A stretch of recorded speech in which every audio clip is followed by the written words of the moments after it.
आज कक्षा 10 के विद्यार्थियों के लिए है अर्धवार्षिक परीक्षा 2022 और 23 कक्षा 10वीं विषय गणित। देख रहे हैं ना आप, ये जो पेपर है निश्चित रूप से कह रहा हूँ पढ़ाना छोड़ दूंगा। 90% बोर्ड के एग्जाम में प्रश्न इसमें से पूछे जाएंगे और आपको बोर्ड परीक्षा में भी बहुत लाभ मिलेगा। और एक बार इसको जरूर हल करके जाना। आप सीधे मैं वीडियो पर आता हूँ, ध्यान दीजिएगा। खंड का कहा देखिए, संख्या 196 के अभाज्य गुणनखंडों में घातों का योग होगा। अब करें अभाज्य गुणनखंड करेंगे, जितने घात होंगे गुणन घातें जुड़ती हैं, जोड़ लेंगे, कितना आएगा आपको पता लग जाएगा। बच्चे ने तो 4 लगाया है, देख लेना एक बार। 43 बचे 2 घाते 2 गुणे 5 का दशमलव प्रसार कितने के स्थान के बाद स्थापित होगा। मतलब 43 में आपको 2 दूनी 4 पंचे 20 से भाग देना है। अब कहाँ पर दशमलव लगेगा, दशमलव के कितने स्थान के बाद होगा, भाग करके देख लेना। मूलों का योग, प्रश्न नंबर 3 है। 3x² + 5x - 2 के मूलों का योग। अब मूलों का योग का सूत्र होता है, क्या होता है, -b/a। मूलों का योग के सूत्र में रख देंगे, आपका आ जाएगा। x तथा y के मान होंगे। अब यदि x + y = 17 और x - y = 1 है तो दोनों हल कर लेंगे, जोड़ेंगे तो 2x 18, x = 9 आएगा और 8। ये पहला विकल्प सही है जिसने लगाया है। और सब में टिक किए गए हैं, देख लेना। इसमें दूसरा अब किया है और इसमें पहला सही है, इसमें टिक उसने नहीं किया है बच्चे ने। चौथा देखिए 9वां और 8वां है। 5वां देख लीजिए, x - 2 एक ब्रैकेट में है x + 3 = 0।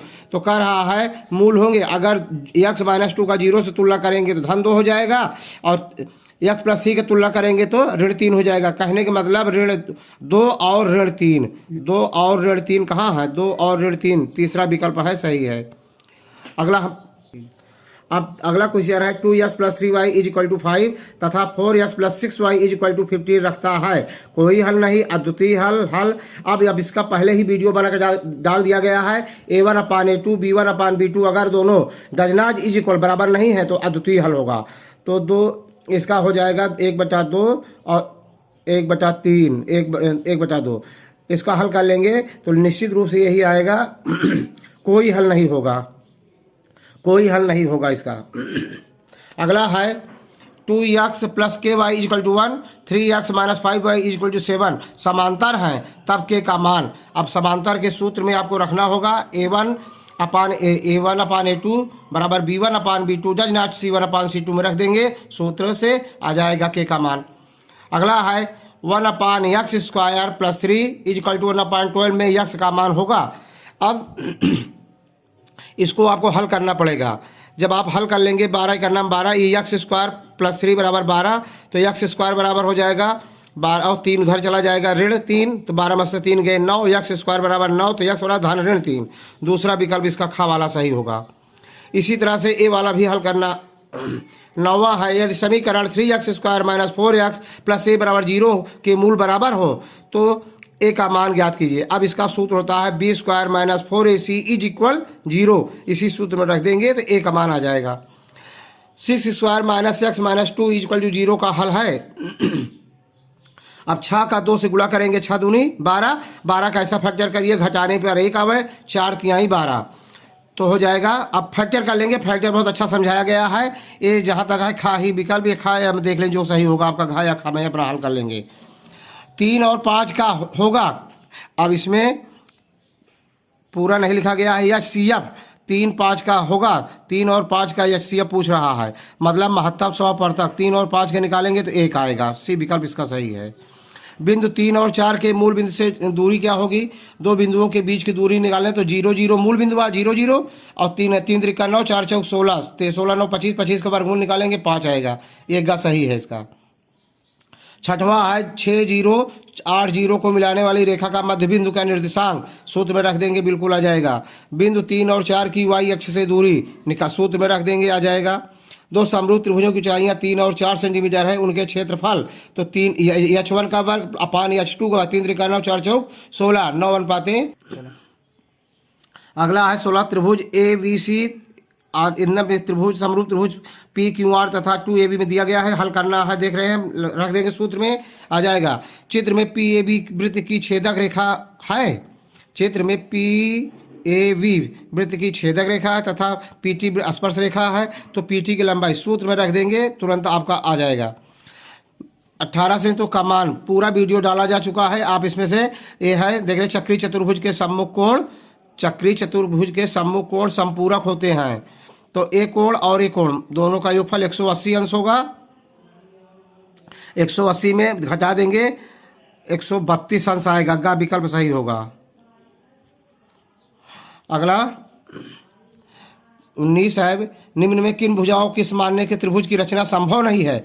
अब ये सूत्र अगर आपको याद होगा कि त्रिभुज के दो भुजाओं का योग तीसरी भुजा से बड़ा होता है, तो दो भुजा का योग बड़ा होना चाहिए। जैसे इसका छोटी छोटी 4 4 8, बड़ी भुजा 8 बराबर है, ज़्यादा नहीं हो रहा है, तो इससे त्रिभुज की रचना करना संभव नहीं है। पहला विकल्प सही है। इसमें देखिए 7 3 10 बड़ा हो जाएगा, और इसमें 6 5 11 ये भी बड़ा हो जाएगा, यही पहला से संभव नहीं है। दिए गए त्रिभुज में यम अनुपात यानी स्केल फैक्टर के अनुसार बड़े समरूप त्रिभुज को बनाने के लिए प्रतिबंध है। अब इसमें देख लेंगे, आप सूत्र में रख देंगे बड़े त्रिभुज का बनाने के लिए यही खास शायद सही होगा आपका।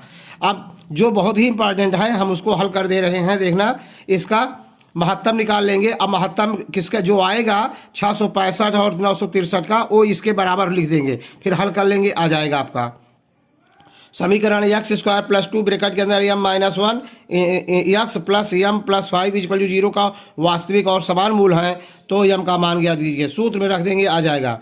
आगे हम देखते हैं एक्स प्लस वाई अपान एक्स वाई बराबर 2 तथा एक्स माइनस वाई अपान एक्स वाई बराबर 6 को विलोपन विधि से हल कीजिए कह रहा है। तो पहले समीकरण 1 में एक्स से एक्स वाई भाग दे देंगे, कट जाएगा 1 अपान वाई प्लस 1 अपान एक्स हो जाएगा बराबर 2। इस समीकरण बना के हल कर लेंगे, आ जाएगा आपको। ये देख आपको दिखाई दे रहा होगा, सिद्ध कीजिए कि स्पर्श बिंदु से स्पर्श रेखा पर खींचा गया लंब वृत्त के केंद्र से होकर जाता है। प्रमेय है, आपके किताब में है, क्वेश्चन एक भी नहीं छोड़ना है, सबको हल करना है। वीडियो पूरा देखना, स्किप मत करना, लाइक करना, सब्सक्राइब करना, शेयर करना। और यह 90% मैं बता रहा हूँ, बोर्ड के पेपर में भी यही प्रश्न पूछे जाएंगे आपके निश्चित रूप से। देख रहे हैं चित्र से दिया गया है सवाल। अब आप देख रहे हैं, सिद्ध कीजिए कि 3√2 एक अपरिमेय संख्या है। सभी क्वेश्चन हमारे वीडियो में डाले जा चुके हैं श्री गणेश अकेडमी में, सर्च कर लेना, देख लेना, एक बार हेर लेना, थोड़ा परिश्रम कर लेना। दूसरा है समीकरण एक्स स्क्वायर प्लस 2 ब्रैकेट के अंदर m plus 1 into x plus m plus 5 equal to 0 वास्तविक और समान मूल है, तो एम का मान ज्ञात कीजिए। 3 क्रमागत प्राकृतिक संख्याओं के वर्गों का योग 149 है, संख्याएं ज्ञात कीजिए। 4 नंबर का है, very very important, board exam में जरूर आएगा। इसका हल मैं दे रहा हूँ, आप देख लीजिए, जरूर एक बार हल कर जाना। देख रहे हैं ना, माना कि पहली प्राकृतिक संख्या x, तो दूसरी x प्लस 1, तीसरी x प्लस 2 हो जाएगा। अब प्रश्नानुसार तीनों प्राकृतिक संख्याओं के वर्गों का योग अर्थात x का वर्ग धन x प्लस 1 का वर्ग धन x प्लस 2 का वर्ग बराबर 149 के, इसी को सूत्र में रख दिया गया है। एक्स स्क्वायर इसको a प्लस बी के सूत्र में तोड़ देंगे, a प्लस बी का whole square, a square plus b square plus 2 plus into पहला पद गुणे दूसरा पद, इसी में रख, इसी तरह इसको तोड़ दिया गया, हल कर लिया गया। देख रहे हैं ना, अगर आप हल संचालन करना जानते हैं, मैथ लगाना जानते हैं, तो बहुत इजी हो गया इतना करने के बाद। देखिए ये ऋण एक्स का मान ऋणांश आया, जो अमान्य है, प्राकृतिक संख्या कह रहा है तो ऋणांश नहीं होता, धनात्मक होता है। ये 6 आया है दूसरा एक्स का मान, तो ये मान्य है, ऋणात्मक अमान्य है। अगर 6 मान्य होगा तो दूसरी 6 धन 1 जोड़ दिया जाएगा 7, तीसरी 6 धन 2 बराबर 8, अर्थात 6 7 8। जांच कर लीजिए, 6 का वर्ग धन 7 का वर्ग धन 8 का वर्ग, 6 6 36, 7 7 49, 8 2 64, तीनों जोड़ लेंगे 149 आ जाएगा। 4 9 4 13, 6 19 1, 7 4 11 3 14, 149। इसका मतलब हमारा प्रश्न सही है। बिल्कुल कोई भी प्रश्न आपको नहीं छोड़ना है। अगला क्वेश्चन लेते हैं। घ सिद्ध कीजिए कि 8,4 दूसरे ब्रैकेट में 7,5 व ऋण 1 1 एक समकोण त्रिभुज के शीर्ष है। आप चित्र बना लेंगे ऐसे निर्देशांक ज्यामिति का, तीनों के शीर्ष लिख देंगे ABC। अब तीनों बीच की दूरी, ए भुजा की दूरी, ए भुजा की दूरी, ए भुजा की दूरी, तीनों का दूरी निकालेंगे। फिर जो आएगा बड़ी भुजा का वर्ग शेष दोनों भुजाओं के वर्गों के योग के बराबर हो तो त्रिभुज समकोण होता है। जो दोनों भुजा है उनका वर्ग कर दीजिए, जोड़ लीजिए। अब बड़ी भुजा के वर्ग के बराबर हो तो समकोण त्रिभुज हो जाएगा, तो उसके शीर्ष हो जाएंगे, नहीं तो नहीं होंगे।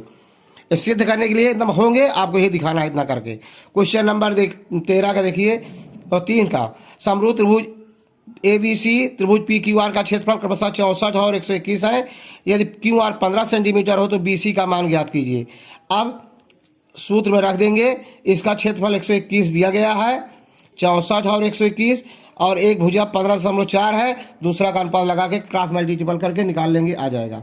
उस चतुर्भुज का क्षेत्रफल ज्ञात कीजिए जिसके शीर्ष इतना दिया गया है। शीर्ष निकाल लेंगे, उनके भुजाओं की दूरी आ जाएगी, फिर सूत्र में रख देंगे, आ जाएगा।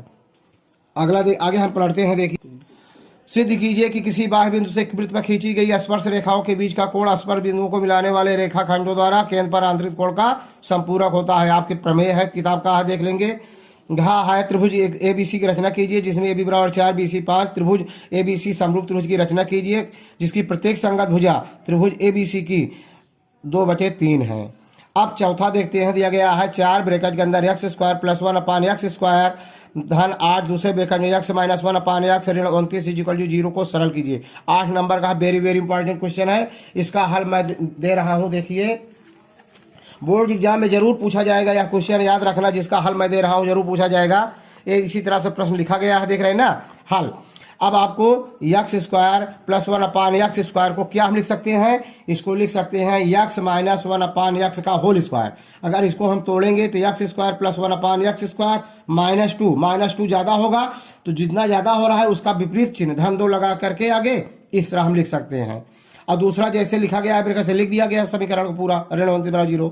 अब माना कि x - 1/x बराबर p मान लिया गया, तो अब क्या हो जाएगा, ये 4 ब्रैकेट के अंदर p का होल स्क्वायर +2 जो इसे लिखा गया है इतना लिख देंगे, फिर धन ये हो जाएगा गुणे 8p ऋण 29 = 0। हल कर लिया गया तो 4p का वर्ग धन 8p ऋण 29 = 0 समीकरण बना लिया गया। 4p² धन 8p 29 में से 8 घटा देंगे 21 = 0। ये सब फैक्टर बन गया आपका, गुणनखंड कर लिया गया, देख रहे हैं ना। और p का मान 7/2 आया और दूसरा p का मान 3/2 आया। अब p का मान रखने पर p बराबर जो माना गया है वही रखा जाएगा। तो p बराबर कितना माना गया था, x - 1/x बराबर p। तो अब हम एक बार रखेंगे x - 1/x बराबर ऋण 7/2 आया है, तो ऋण 7/2 रख देंगे। इसको हल करें तो देख रहे हैं ना, अब ये आया है 2x² ऋण 2 बराबर ऋण 7x, 2x² धन 7x ऋण 2 बराबर 0। आगे इसको देखते हैं, हल किया गया है। अब a बराबर 2, b बराबर 7, c बराबर ऋण 2 है। सूत्र श्रीधरा 4 विधि में रख दिया गया है। x बराबर -b धन ऋण b² -4 इसी अपान 2 एक सूत्र में रख दिया गया। तो x का मान आया ऋण 7 धन ऋण √65/4। अब पुनः p का मान फिर रखा गया, x - 1/x, अब की p का मान 3/2 लिया गया है। इससे हल किया गया, देख रहे हैं पूरा। तो x का मान ऋण 1/2 आया है। क्या आया है, 1/2। अब हमको जो है x का मान, ये देख रहे, एक बार 2 आया है और एक का मान 1/2 आया है। अब हमको ये देखना कौन सा x का मान सही है, तो हम x का मान 2 लेते हैं, देखते हैं समीकरण को संतुष्ट करता है कि नहीं, जांच कर रहे हैं। इस सवाल ऐसे लिख दिया गया है, 4 x की जगह में 2 रखे गए हैं, x 2 का वर्ग धन 1/2 का वर्ग धन 8 जैसे लिखा गया है इसे लिख दिया गया है 2 ऋण 1/2, क्योंकि x के स्थान पर हमें 2 रखना है, ऋण 29। इसको हल कर लिया गया है, देख रहे हैं ना, बराबर 0 हो गया है। ये बायां पक्ष बराबर दायां पक्ष हो गया है, लेफ्ट हैंड साइड बराबर राइट हैंड साइड। कहने का मतलब x का मान कितना होगा, 2 होगा। 4 निकाला गया, 2 इसमें और 2 इसमें धन ऋण करके है, तो संतुष्ट कौन कर रहा है, 2, मतलब x का मान कितना होगा, 2। इस तरह से 8 नंबर आपका कंप्लीट हुआ। अगला क्वेश्चन लेते हैं। ये चित्र बना हुआ है समकोण त्रिभुज में, आपको हल करना है, आपकी किताब का है। ये रैखिक समीकरण में बदल करके, बहुत इंपॉर्टेंट है रैखिक समीकरण में बदलना। इसको क्वेश्चन नंबर 5 देख लेते हैं, जरूर एक बार हल करके जाएंगे आप। क्वेश्चन नंबर 5 देख रहे हैं, एक को रैखिक समीकरण। आप रैखिक समीकरण जानते हैं, पहले हमने मान लिया कि 2/√x है, तो इसको 2 गुणे 1 कर देंगे तो तब भी वही रहेगा। 1/√x बराबर p मान लिया गया, 1/√y बराबर q मान लिया गया, तो रैखिक समीकरण बन जाएगा 2p धन 2q बराबर 2। दूसरा बन जाएगा 4, दूसरा समीकरण है, एक समीकरण, दूसरा आपकी किताब में देख रहे हैं समीकरण है, ये 2 समीकरण है। 4/x² ऋण 9/y √y बराबर 1, तो यही 1/√x जगह पे हो गया, देख रहे हैं ना। दूसरा समीकरण 4p ऋण 9q ऋण 1।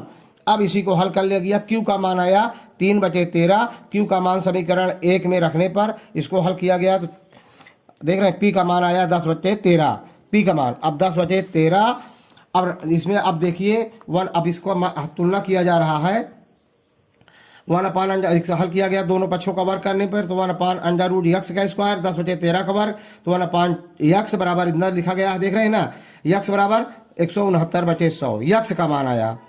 अब q बराबर इतना आया है, तो q का मान जितना आया है रख देंगे। q का मान कितना आया है 3 अब देख q का पहले q बराबर कितना माना गया है देख लेंगे, 1/√y माना गया, लिख दिया गया। इसको हल किया तो y का मान कितना आया 169/9। अब जांच कर रहे हैं कि हमारा सही है कि नहीं। अब जैसे सवाल लिखा गया है पहला समीकरण वैसे लिख दिया गया।